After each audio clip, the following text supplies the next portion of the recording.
آج موسم رحمت ربیع الاول شریف کی پہلی شب ہے اور مجھے اور آپ کو حضور کے ذکر کی چاشنی نصیب ہو رہی ہے۔ جو ہی یہ موسم نور جلوہ گر ہوتا ہے تو روحیں سرشار ہونا شروع ہو جاتی ہیں، قلب فرحت پاتے ہیں، روحوں کو ٹھنڈک ملتی ہے، اس لیے کہ ان کا نام اتنا میٹھا اور دل آویز ہے۔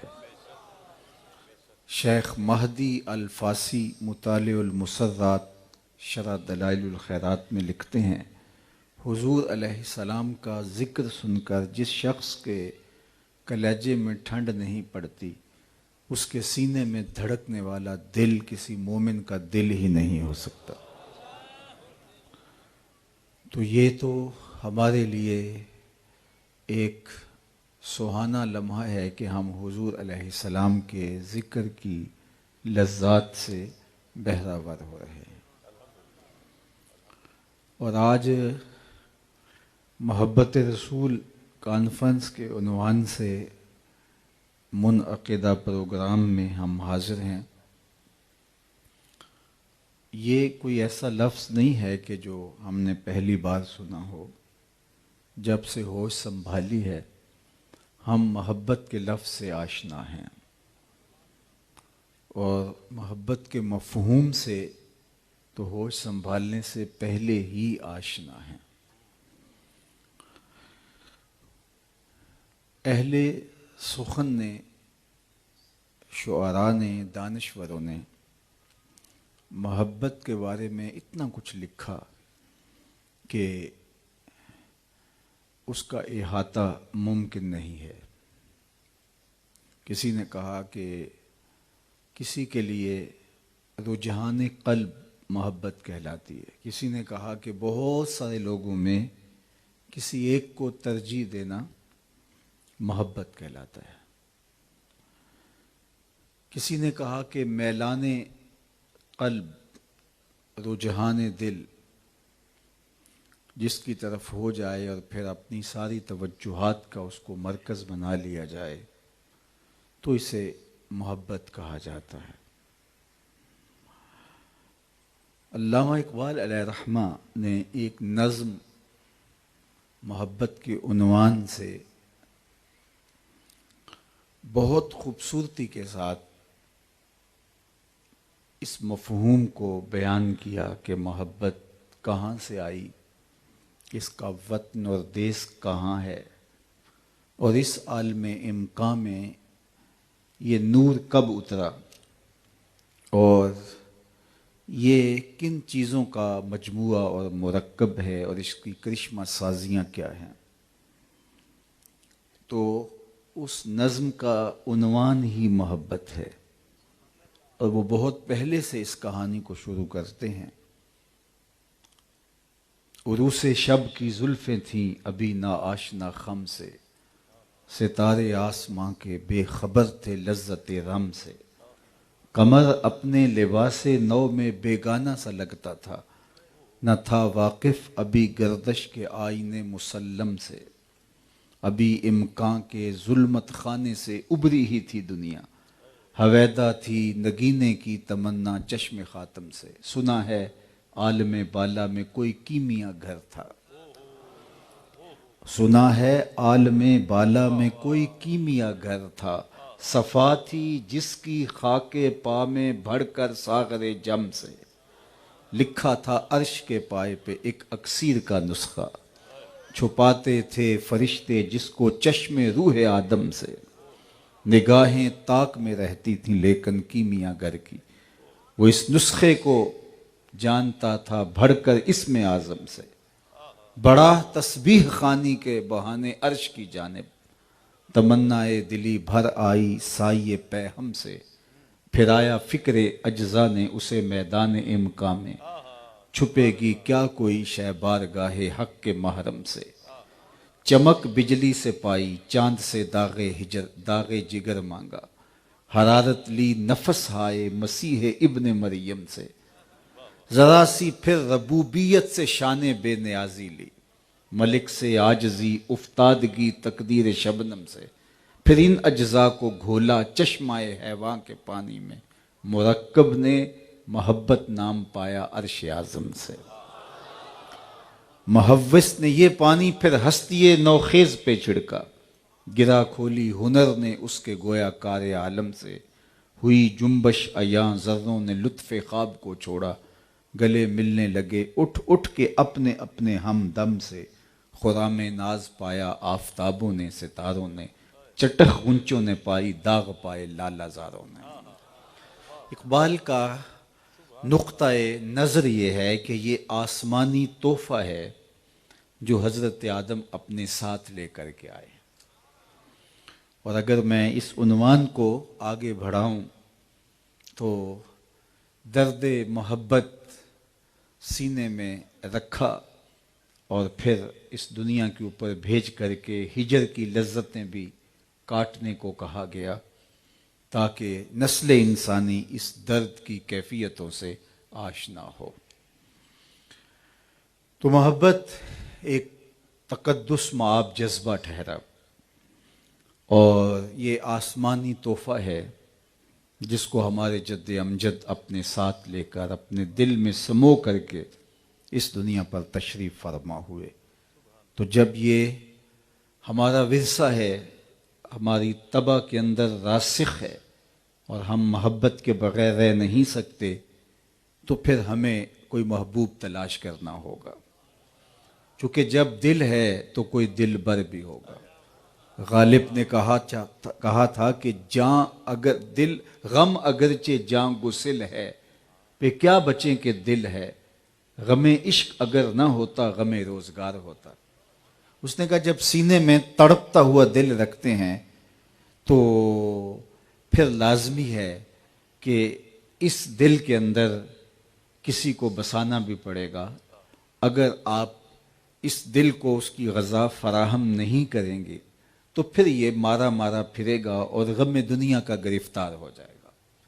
تو جب دل ہے تو پھر دل کی غذا بھی دینا ہوگی، تو اس لیے اس دل کو اس محبت کے نور سے آشنا کرنا پڑے گا۔ علامہ اقبال کو جن لوگوں کے ضائع ہونے کا بڑا دکھ ہوا، ان میں سے گوئٹے ہے، ایک حکیم نیٹشے ہے، تو وہ ایک مقام پہ ایک بات بہت پتے کی کر گئے کہ قلب او مومن دماغش کافر است، کہ اس کا دل تو مومن تھا لیکن دماغ کافر ہوا۔ لیکن صوفیاء نے کہا کہ یہ صرف اس کی کہانی نہیں، اللہ نے اپنی محبت کا تخم ہر قلب میں رکھا ہوا ہے، اس کو مناسب غذا ملے تو وہ پروان چڑھتا ہے، وہ کھل کے گلاب بنتا ہے، شجر بن جاتا ہے، برگو بار دیتا ہے۔ لیکن اگر اس کو غذا ہی نہ ملے تو وہ بیج اندر ہی رہتا ہے، اور اگر اس کو غذا ملے، کوئی اس کو پانی ڈالے، اور پھر وہ بیج اگنا شروع ہو جاتا ہے۔ اور باہو علیہ رحمہ نے کہا تھا اندر بوٹی مشک مچایا اتے جاں پھلاں تے آئی، پھر وہ کیفیت جو ہے وہ انسان سے پھوٹتی ہے اور وہ محبت میں دیوانہ ہو جاتا ہے۔ تو یہ اللہ نے قلب انسان کے اندر محبت کا تخم رکھا ہے۔ بلکہ اگر میں اس سے بھی آگے بڑھوں تو بہت آگے تو نہیں بڑھ سکتا، پر جلتے ہیں، لیکن اتنا کہوں گا کہ یہ محبت ہی تھی کہ جس کی وجہ سے یہ کائنات ظہور پذیر ہوئی۔ کنت کنزا مخفیا فاحببت ان اعرف، میں ایک مخفی خزانہ تھا، میں ایک پوشیدہ خزانہ تھا، مجھے کوئی جانتا نہیں تھا، کوئی پہچانتا نہیں تھا، اس لیے کوئی تھا ہی نہیں، کسی کا وجود بھی نہیں تھا، کسی کا تشخص بھی نہیں تھا۔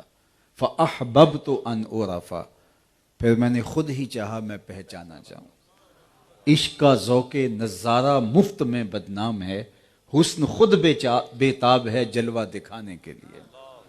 میں نے خود چاہا کہ میرے لیے کوئی سسکیاں لے، کوئی آہیں بھرے، کوئی سجدوں میں روئے، کوئی آنسو بہائے، کوئی میرے گھر کے گرد دیوانوں کی طرح طواف کرے، کوئی صفا مروہ پہ دوڑے، کوئی پھٹے پرانے کپڑوں میں جنگلوں میں مجھے پکارتا پھرے، خاک چھانتا پھرے۔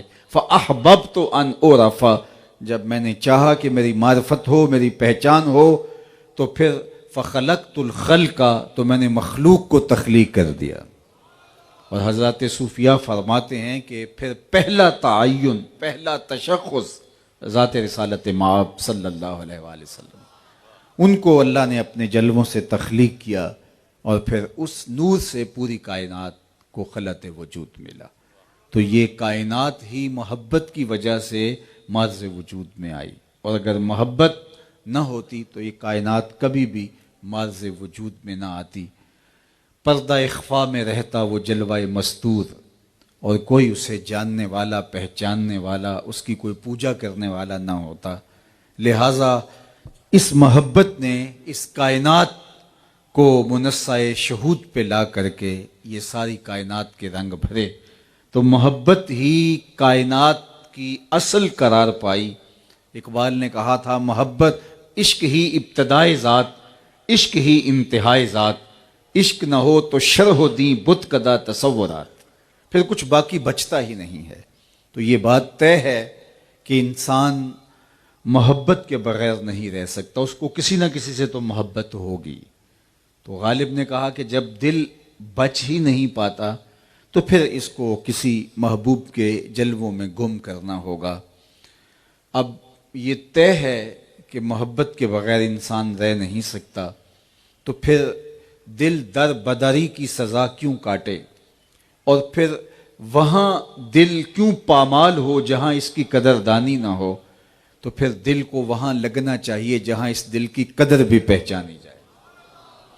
میں ایک سادہ تمثیل سے ایک بہت بڑی حقیقت احباب کو سمجھایا کرتا ہوں، اور وہ یہ کہ گاڑیوں کے پیچھے انواع و اقسام کے جملے لکھے ہوتے ہیں، کچھ تو دکھی کر دیتے ہیں، کچھ ایسے ہیں کہ بندہ دیر تک ہنسی نہیں روک پاتا، کچھ سوچنے پہ مجبور کرتے ہیں، کچھ بہت ذو معنی ہوتے ہیں۔ تو ایک جملہ لکھا ہوتا ہے، صنم بے وفا۔ تو میں نے دوستوں سے پوچھا جو میرے ہمراہ تھے کہ یہ کیا لکھا ہے، تو انہوں نے کہا جناب آپ بھی تو پڑھ رہے ہیں تو آپ کچھ بتائیے۔ میں نے کہا کسی نے کسی سے پیار کیا ہوگا، پھر اس نے بے وفائی کر دی، تو یہ تحریری احتجاج ہے، یہ اپنے محبوب کی بے وفائی کی دہائی دے رہا ہے۔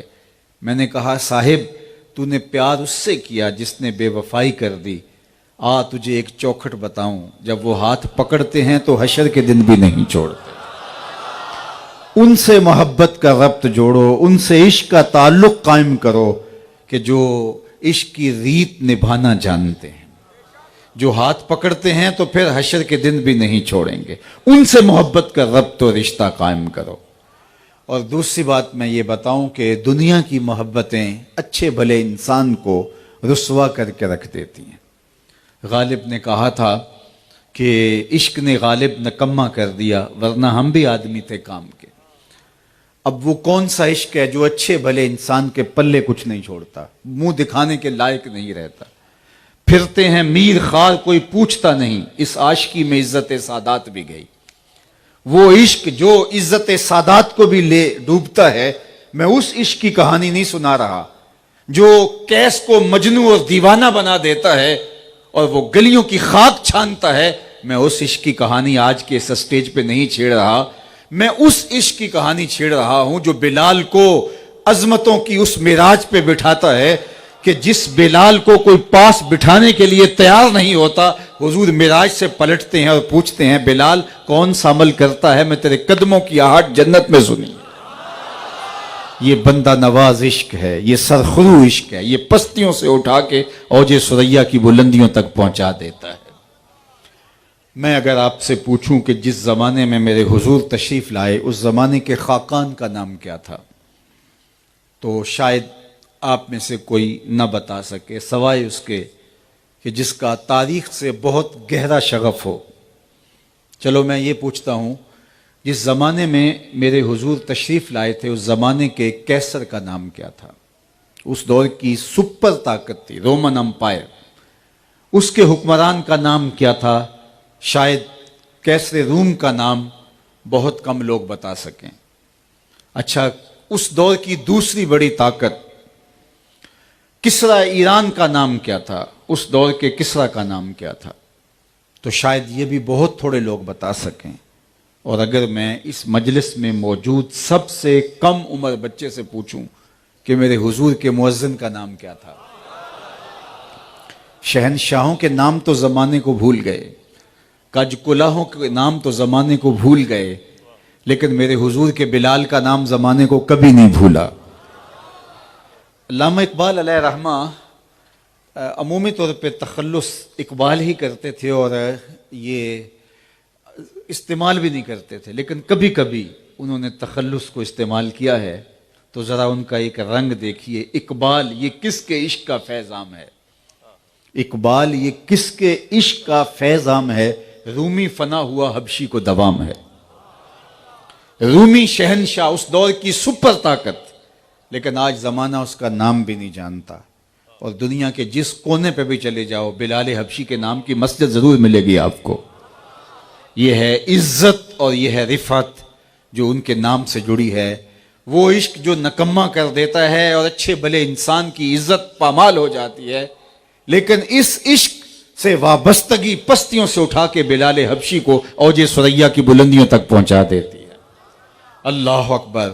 عرض تہامہ سے حضرت عمر گزرے تو بچوں کی طرح بلک بلک کے رونے لگے، تو کسی نے کہا عمر 23.5 لاکھ 24 لاکھ مربع میل کی حکمرانی ہے اور تم یوں رو رہے ہو جس طرح بچے روتے ہیں۔ کہا کہ یہی جگہ تھی، میرے باپ نے مجھے کہا تھا کہ ان 5 اونٹوں کو لائن میں قطار میں کھڑا کرو، میں آگے والے کو سیدھا کرتا تھا تو پیچھے والا ٹیڑھا ہو جاتا تھا، پیچھے والے کو سیدھا کرتا تھا تو آگے والا ٹیڑھا ہو جاتا تھا، میں بھاگ دوڑ کے دونوں کو سیدھا کرتا تو درمیان والا ایک سائیڈ پہ نکل جاتا، تو میرے باپ خطاب نے مجھے بڑا مارا۔ کہا تم ایک عرب کے بیٹے ہو کہ 5 اونٹ قطار میں کھڑے نہیں کر سکتے؟ کہا ایک وقت عمر پہ ایسا تھا کہ وہ 5 اونٹ قطار میں کھڑا نہیں کر سکتا تھا، اور آج شرق سے لے کر غرب تک 22-23 کروڑ جو ہے وہ لاکھ مربع میل کی حکمرانی ہے، اور لاکھوں کروڑوں انسان ایک قطار میں کھڑے ہیں۔ یہ محمد عربی کے جوڑوں کا صدقہ نہیں ہے تو اور کیا ہے؟ مجھ سے تو 5 اونٹ قطار میں کھڑے نہیں ہوتے تھے۔ تو یہ محبت سلیقہ سکھاتی ہے، یہ محبت انسان کو شعور دیتی ہے، وہ محبت نکما کر کے رکھ دیتی ہے، یہ پست قامت لوگوں کو قد و قامت فراہم کرتی ہے، یہ عزت کی مسند پہ بٹھاتی ہے، یہ وقار کی مسند پہ بٹھاتی ہے۔ دنیا کی محبتیں تقسیم کرتی ہیں، توڑتی ہیں۔ ایک کے 2 چاہنے والے رقیب کہلاتے ہیں کہ یہ تو میرا محبوب ہے، تم نے کیوں دیکھا؟ لڑائی کی نوبت آ گئی، قتل و غارت تک معاملہ جا پہنچا۔ ایک کے چاہنے والے 2 رقیب ہوتے ہیں، لیکن میرے حضور کے چاہنے والے کروڑوں آپس میں حبیب ہوتے ہیں۔ ساری محبتیں رقیب پیدا کرتی ہیں، لیکن حضور کی محبت حبیب پیدا کرتی ہے۔ اللہ اکبر۔ اقبال نے کتنی خوبصورت بات کہی، دل بمحبوب حجازی بستائیں۔ ذرا شعر کا حسن دیکھیے، دل بمحبوب حجازی بستائیں، زیں جہت با یک دیگر پیوستائیں۔ کہا ہمارے دل حضور سے جڑے ہوئے ہیں، ہم اس وجہ سے ایک دوسرے سے جڑے ہوئے ہیں۔ حضور کی محبت جوڑتی ہے، توڑتی نہیں۔ یہ جو 72 فرقے بنے ہیں، اگر محبت کا جمال ہوتا تو یہ فرقے نہ بنتے، یہ امت بنتی۔ چونکہ محبت توڑتی نہیں ہے، محبت جوڑتی ہے۔ فرقے حسد سے بنتے ہیں۔ استاد ابراہیم ذوق نے کہا تھا 72 فریق حسد کے عدد سے ہیں، اپنا یہ طریق کے باہر عدد سے ہیں۔ کہا یہ 72 کے اگر حروف جو ہے وہ ابجد نکالے جائیں تو وہ 72 بنتے ہیں۔ تو کہا حسد کے حروف کے جو ہے وہ عدد 72 ہیں، تو یہ 72 فریق جو ہیں یہ حسد کی وجہ سے ہیں۔ محبت توڑتی نہیں ہے، محبت جوڑتی ہے۔ اس لیے دل بمحبوب حجازی بستائیں، زیں جہت با یک دیگر پیوستائیں، چوں گلے صد برگ مارا بو یکیست، او کے جانے ای نظاموں او یکیست، مستے چشمے ساکیے بتہاستیم، در جہاں مثل مو می ناستیم۔ وہ ایک محبت نے جوڑ دیا مختلف قبائل، مختلف خطوں اور مختلف بولیاں بولنے والے لوگوں کو۔ بلال حبشے سے تھے، صہیب روم سے تھے، سلمان فارس سے تھے، ابو ہریرہ یمن سے تھے، حضرت ابو بکر رضی اللہ تعالی عنہ مکہ المکرمہ سے تھے، حضرت سعد مدینہ المنورہ سے تھے۔ کس کس خطے سے آئے لیکن ایک جمعیت بن گئی، ایک قوم بن گئی۔ کون سی چیز تھی جس چیز نے ان کو جوڑ دیا اور امت واحدہ بنا دیا؟ وہ حضور کی محبت تھی۔ آج میں اور آپ اپنی محبت کا جائزہ لیں۔ اگر حقیقی محبت حضور کی سینے میں موجود ہے تو ہم اس محبت کے نتیجے کے اندر حضور کے غلاموں کو اپنے قریب کریں گے، توڑنے کی بدکاری نہیں کریں گے، جوڑنے کی محنت کریں گے۔ محبت کا یہ لازمی تقاضا ہے کہ جب ہم اس ایک ذات سے محبت کرتے ہیں، مست چشم ساکیے بتہاستیم در جہاں مثل مومی ناستیم، بلکہ کہا چوں گلے صد برگ مارا بو یکیست۔ گلے صد برگ وہ پھول جس کی 100 پتیاں ہوتی ہیں، یہ جو گیندے کا پھول ہوتا ہے 100 پتیاں اس کی ہوتی ہیں۔ گلے صد برگ، ہر پتی کا سائز اور ہر پتی کا کہ رگو ریشے الگ ہوں، لیکن ہر پتی سے نکلنے والی خوشبو ایک ہی ہوتی ہے۔ تو کہا کہ خطہ کوئی بھی ہو، علاقہ کوئی بھی ہو، بستی کوئی بھی ہو، برادری کوئی بھی ہو، کاروبار کوئی بھی ہو، جب تم محمدی رنگ کے اندر رنگ گئے، تم سے ایک ہی مہک محمد عربی کی آنی چاہیے۔ پھر تم امت واحدہ بن کے اٹھو گے اور زمانے کے اوپر چھا جاؤ گے۔ تو یہ محبت تمہیں جمعیت کا پیغام دیتی ہے، محبت تمہیں جوڑتی ہے، محبت وسعت معاب ہے، محبت بکھرے ہوں کو ایک مرکز پہ لا کے جمع کرتی ہے۔ محبت جو ہے وہ امت واحدہ بنانے کی ضامن ہے، اس لیے دوسری محبتیں توڑتی ہیں، حضور کی محبت جوڑتی ہے۔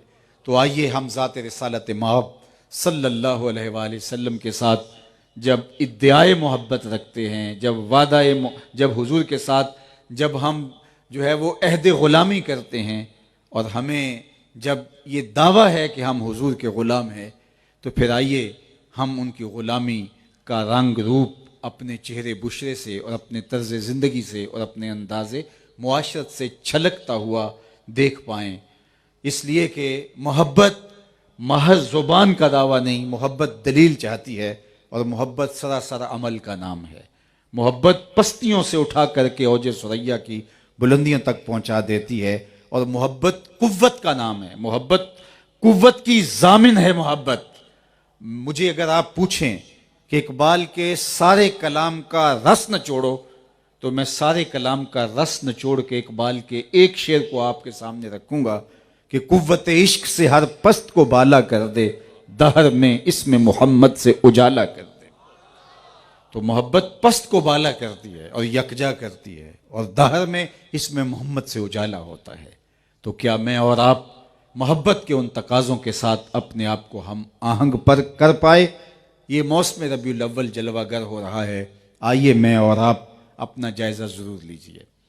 ہمیں ضرور دیکھنا چاہیے کہ ہم دعوی محبت میں کہاں تک سچے ہیں، اور محبوب کی اطاعت اور فرما برداری جو محبت کا لازمہ ہے، اس میں کہاں تک ہم پورے اترتے ہیں۔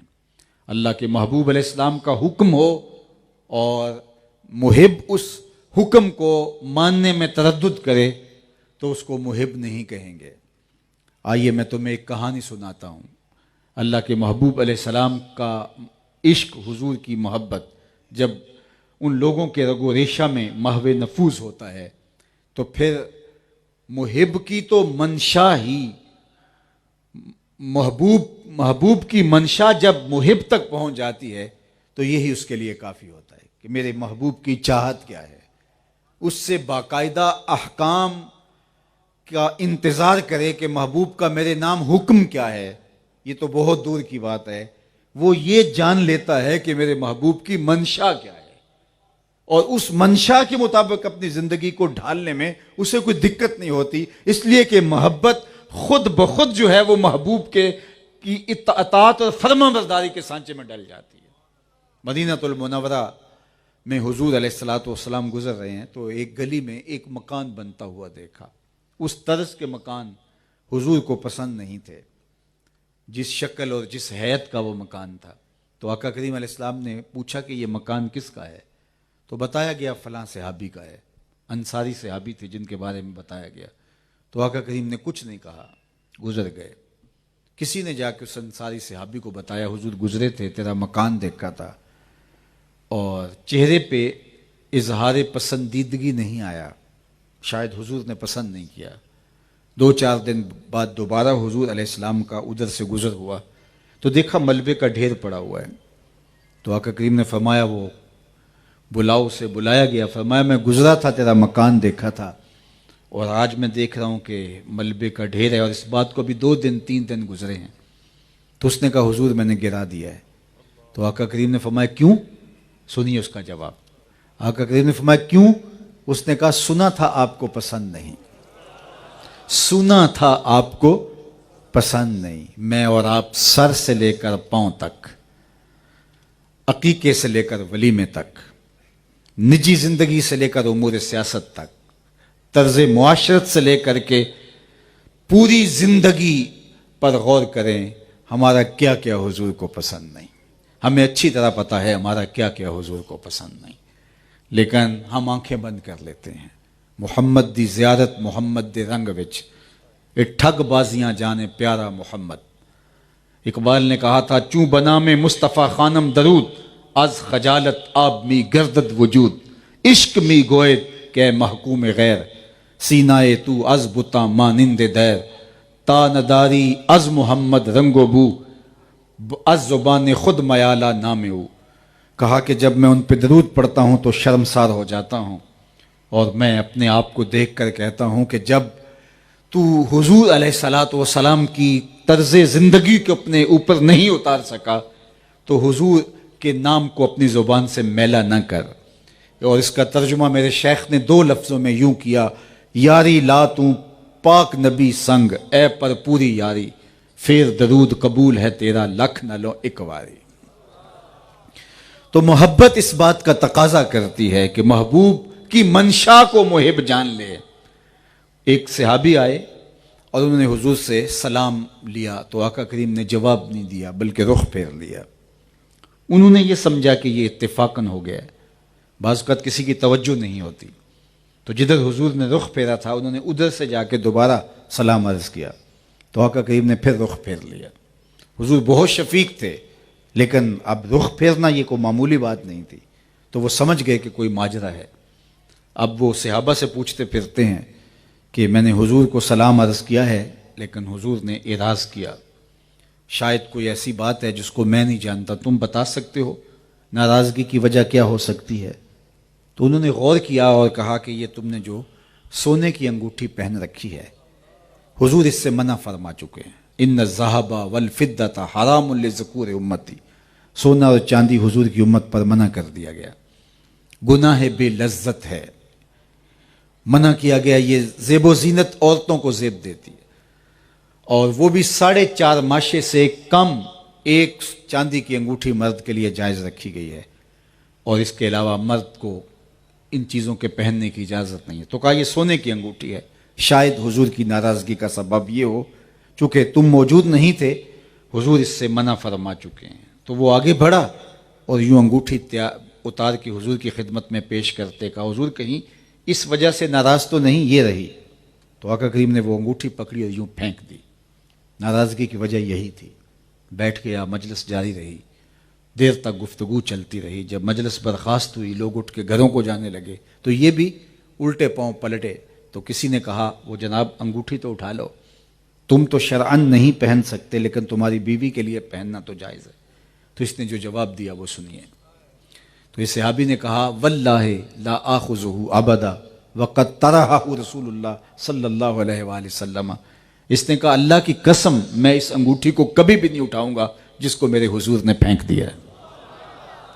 میں اور آپ اپنی زندگی میں اتریں اور دیکھیں کہ ہم کوئی ایسی رسم تو اپنے ساتھ نہیں جوڑے ہوئے جس کو حضور نے پھینک دیا، کوئی ایسی عادت تو اپنے گلے نہیں لگائے ہوئے جس کو حضور نے پھینک دیا، کوئی ایسے اخلاقیات تو ہمارے ایسے نہیں ہیں جن کو حضور نے پھینک دیا ہو، کوئی انداز معاشرت ایسا تو نہیں ہے جس کو حضور نے پھینک دیا ہو.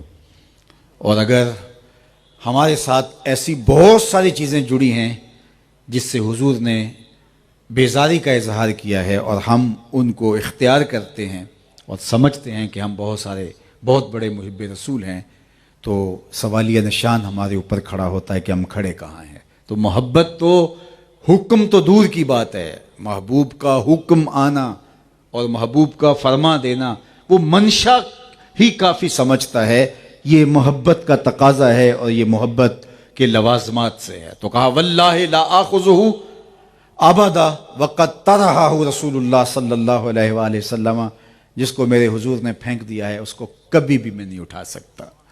تو آئیے میں اور آپ محبت کے اس روپ کو اختیار کیجئے، محبت کے اس رنگ کو اختیار کیجئے، اپنے انداز زندگی پہ غور کیجئے۔ بہت زندگی بیت گئی، 60 سال، 50 سال، 20 سال، 50 سال، بہت نیڑے ہے قبر۔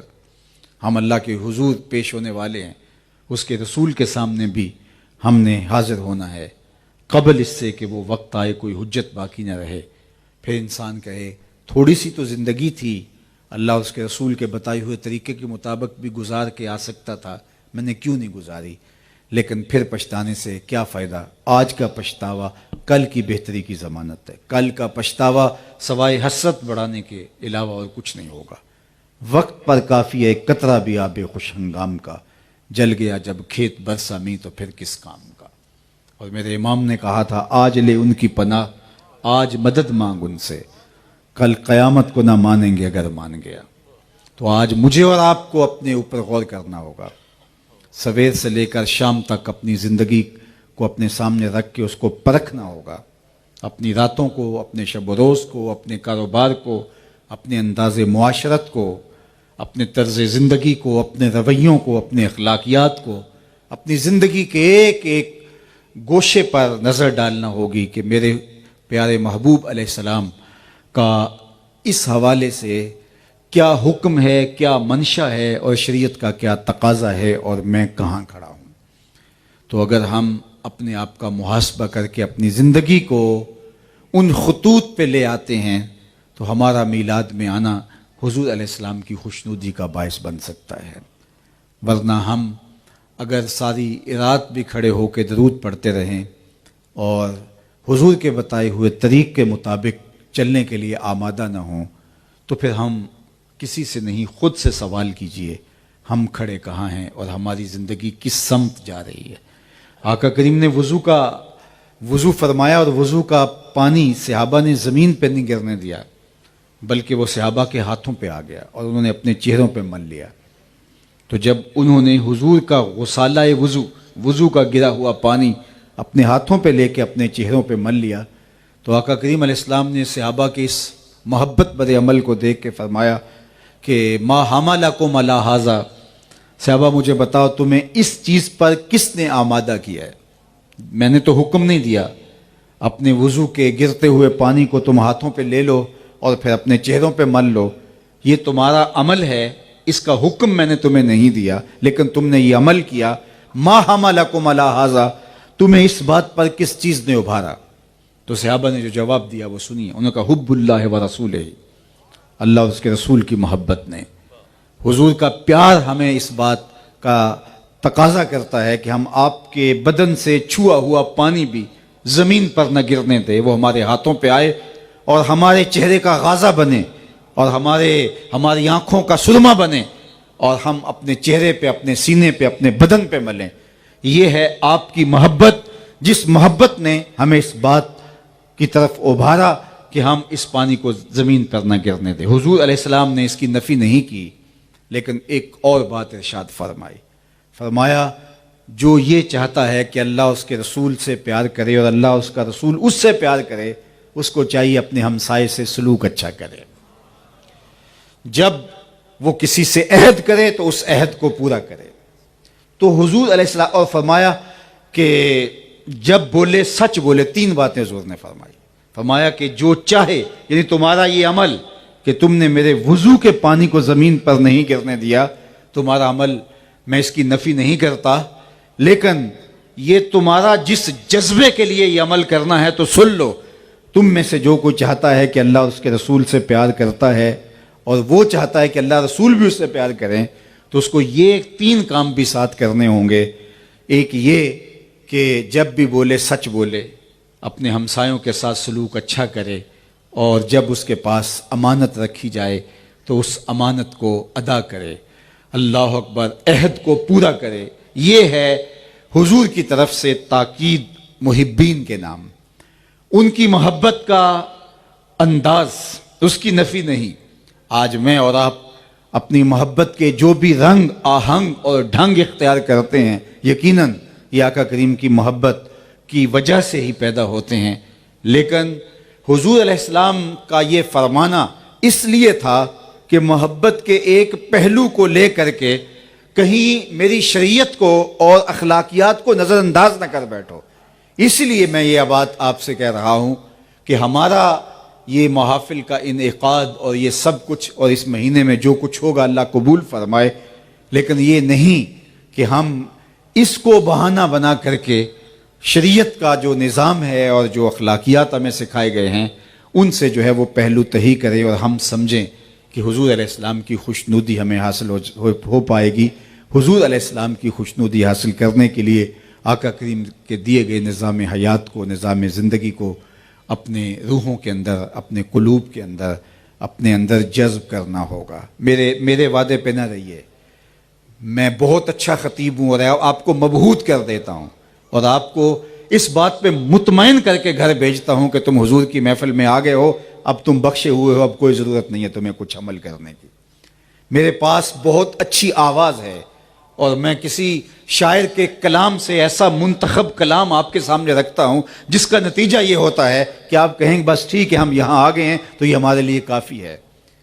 تو یہ میری جو ہے وہ زبان کی بات ہو سکتی ہے یا کسی جو ہے وہ شاعر کی فکر ہو سکتی ہے، لیکن میں نے آپ کے سامنے حضور علیہ الصلوۃ والسلام کا فرمان رکھا ہے۔ صحابہ کے اس عمل پر حضور نفی نہیں کی، لیکن ساتھ تین باتیں جو ہے وہ انسانی زندگی کا زندگی میں جس کا گہرا اثر ہوتا ہے وہ بیان فرما دی کہ کہیں ایسا نہ ہو کہ وہ چیزیں نظر انداز ہو جائیں۔ اس لیے مجھے اور آپ کو اپنی زندگی کا بھرپور جائزہ لے کے دیکھنا ہوگا کہ ہم حضور علیہ الصلوۃ والسلام کی محبت اور حضور علیہ السلام کا پیار جو اپنے سینوں میں رکھتے ہیں اس سے حضور کے لائے ہوئے طریقے حیات کو، حضور کے لائے ہوئے نظام کو کہاں تک اختیار کرتے ہیں۔ اللہ تعالیٰ جل شانہ ہمیں اس کی توفیق عطا فرمائے اور اپنی خاص کرم نوازیوں کے اجالے ہماری ساری زندگیوں میں اتار دے۔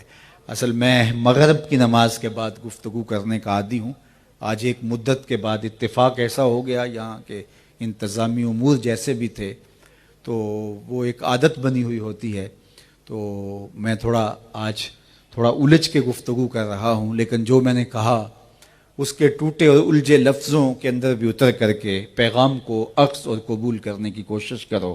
اشہد بلال عند اللہ اشہد، بلال کا اشہد بھی اللہ کے ہاں اشہد مان لیا جاتا ہے۔ تو ان شکستہ لفظوں کے دامن سے نچڑتے ہوئے جذبوں کو کشید کر کے اپنی روحوں میں اتار لو، اور کوشش ہماری یہی ہونی چاہیے کہ حضور کے پیار میں تڑپیں، جانے دیں، قربان ہو جائیں، اپنی ایک ایک سانس ان کے نام لگا دیں، لیکن ان کے لائے ہوئے نظام زندگی کو، ان کی شریعت کو، جس کے لیے انہوں نے دکھ سہے، تکلیفیں سہی، وہ ہمارے عمل، رویے، چہرے، بشرے، انداز حیات سے دکھائی دے۔ میرے استاد فرمایا کرتے تھے یہ نہ ہو کہ لوگ تمہیں پوچھے تم کون ہوتے ہو اور تمہیں بتانا پڑے صاحب ہم مسلمان ہوتے ہیں، یہ دیکھو مذہب کے خانے میں اسلام لکھا ہوا ہے۔ آپ فرمایا کرتے تھے نہ کسی کو پوچھنے کی نوبت آئے، نہ تمہیں بتانے کی ضرورت پڑے، تمہاری وضاقتہ، طرز زندگی، انداز معاشرت ایسی ہونی چاہیے تم دور سے چلے آ رہے ہو، لوگ کہیں وہ دیکھو حضور کا غلام آ رہا۔ نور آنکھوں میں تو چہروں پہ اجالے ہوں گے، مصطفیٰ والوں کے انداز نرالے، دنیا میں بھی ان کے دم سے مقدر چمکا، محشر میں بھی ان کی رحمت کے حوالے ہوں گے۔ وآخر دعوانا ان الحمدللہ رب العالمین۔ سلام بحضور خیر الانام۔ یا نبی سلام علیکہ، یا رسول سلام علیکہ، یا حبیب سلام علیکہ، صلوات اللہ علیکہ، یا نبی سلام علیکہ، یا رسول سلام علیکہ،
جان کر کافی سہارا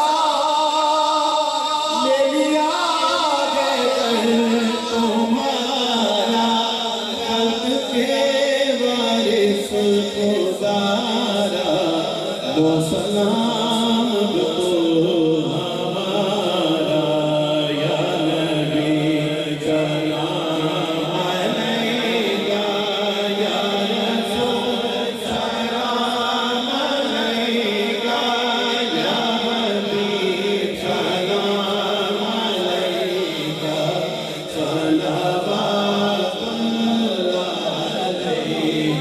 علیکہ یا الہی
اللہ اٹھے ہوئے ہاتھ کبھی خالی نہ موڑے جائیں، پہلی بھی جھولیاں رحمتوں سے بھر دیجئے، وقت کی بہاریں نصیب ہوں، مقدر کی خزائیں رخصت فرما دیں، جئیں تو تیرے لیے مریں تو تیرے دین کے لیے، اور زندگی کی آخری سانس تک تیرے محبوب کے وفادار رہیں، ہر علت سے، ہر قلت سے، ہر ذلت سے رہائی دینا، اپنے پاک نبی علیہ السلام کے در کی گدائی دینا، نفس و شیطان کے مکر و فریب سے، دجل و تلبیسات سے ہماری حفاظت کرنا، اللہ ہمارے باطن ستھرے کر دینا، خیالوں کو پاکیزگیاں، سوچوں کو عفتیں عطا کرنا، اللہ اپنا خاص کرم فضل ایک ایک لمحہ ہماری زندگی میں اتارنا، اللہ ہمیں شیطان اور نفس کے مکر و فریب سے محفوظ فرمانا، اللہ ہمارے باطن ستھرائیوں کے نور سے مالا مال کر دے، اٹھنے والے ہاتھ ہمیشہ تیری چوکھٹ میں اٹھیں، پھیلنے والی جھولیاں صرف تیری دہلیز سے خیرات مانگیں، زندگی بھر کسی کا محتاج نہ کرنا،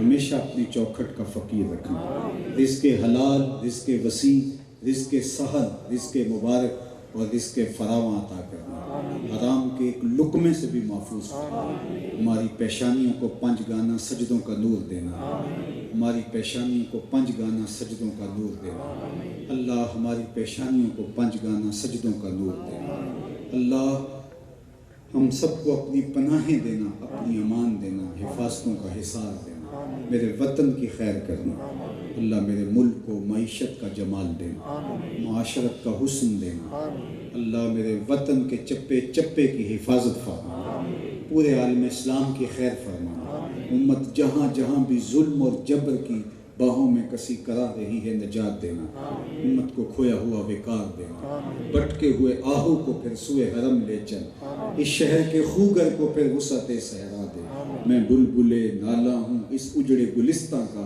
تاثیر کا سائل ہوں محتاج کو داتا دے، اللہم اید الاسلام والمسلمین، اللہم اعز الاسلام والمسلمین، اللہم اغفر ذنوبنا واستر عیوبنا وقلب قلوبنا ونور قبورنا وسهل مرادنا ويسر أمورنا، اللهم اغفر لنا ولوالدينا ولمشايخنا ولأساتذتنا ولتلامذتنا ولأزواجنا ولأولادنا ولإخواننا ولعشيرتنا ولقبائلنا ولجميع أمة سيد الأنبياء والمرسلين۔